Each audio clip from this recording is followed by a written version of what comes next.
बहुत समय पहले की बात है। उत्तर प्रदेश के एक छोटे नाम का बेहद आलसी और कामचोर आदमी रहा करता था।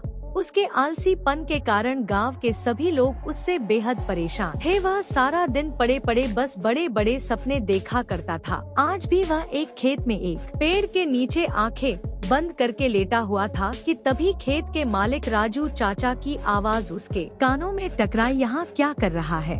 मोहन, तुझे मैंने यहाँ काम पर रखा है या आराम है भाई जिसने मुझे सपनों से जगा दिया? अरे अपनी सोई हुई आंखें फाड़कर तो देख, मैं हूँ इस खेत का मालिक। अरे आप है राजू चाचा? ये क्या अभी तो आकर लेटा हूँ। चाचा जी, क्या आपके खेत में काम करके कुछ देर आराम भी नहीं कर सकता है? अच्छा, पिछले 2 घंटों से तुझे इसी पेड़ के नीचे लेटा देख रहा हूँ। बाकी सब लोग मेहनत से काम कर रहे हैं और तू यहाँ पर आराम कर रहा है जैसे कि तू इस खेत का मालिक हो। मालिक बनूंगा? दरअसल बात यह है कि ये छोटे मोटे काम मेरे लिए नहीं बने। अरे चाचा जी, एक दिन वो भी आएगा जब मैं तुम्हारे जैसे न जाने कितने खेतों का मालिक बनूंगा। अच्छा, मैं तो तुझे धक्के देकर उसी दिन निकाल देता जिस दिन मैंने तुझे काम पर रखा था, मगर क्या करूं, तेरी पत्नी के आंसू देखकर मैं पिघल गया। लेकिन अब मैं और ज्यादा तुझे बर्दाश्त नहीं कर सकता। मैं यहाँ पर मजदूरों को काम करने की तनख्वाह देता हूँ, आराम करने की नहीं। ठीक है, अगर आप मुझे काम पर नहीं रखना चाहते तो मुझे कोई फर्क नहीं पड़ता, लेकिन 2-3 दिन जो मैंने कड़ी मेहनत की है उसके पैसे तो मुझे दे दो। मोहन, तेरा दिमाग तो ठीक है न?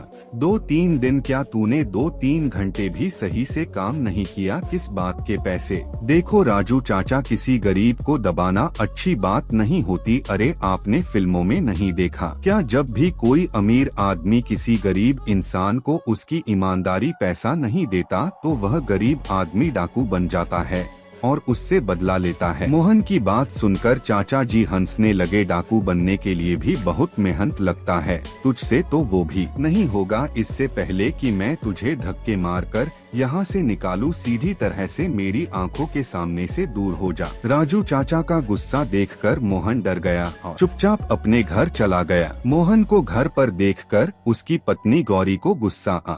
अरे इतनी जल्दी काम से कैसे आ गए? तुम्हारा काम खत्म हो गया क्या? नहीं गौरी, राजू चाचा ने मुझे काम से निकाल दिया। काम से निकाल दिया? आखिर क्यों? अरे मैं उसके खेतों में 2-3 मजदूरों के बराबर कड़ी मेहनत करके काम कर रहा था। कुछ मिनट पेड़ के नीचे आराम करने के लिए क्या बैठ गया और उन्होंने घर का गुस्सा मुझ पर उतार दिया। हे भगवान, बड़ी मुश्किल से तुम्हें चाचा जी के यहाँ काम दिलवाया था, लेकिन तुम्हें वहाँ से भी निकाल दिया गया। आखिर कब छोड़ोगे अपना ये आलस? तुम कामचोर से एक मेहनती इंसान बनोगे। गाँव की सारी औरतें मेरा मजाक उड़ाती हैं। अरे तुम उनकी बातों पर ज्यादा ध्यान मत दिया करो, औरतों की तो आदत ही है एक दूसरे का मजाक बनाना। तुम्हें अपनी पत्नी का मजाक उड़वाना तो मंजूर है, लेकिन काम करना मंजूर नहीं है। अरे और पत्नियों को तो शिकायत रहती है कि उनके पति उनके साथ ज्यादा समय नहीं बिता पाते। तुम्हें तो खुश होना चाहिए गौरी कि तुम्हारा पति तुम्हारे हमेशा आसपास रहता है।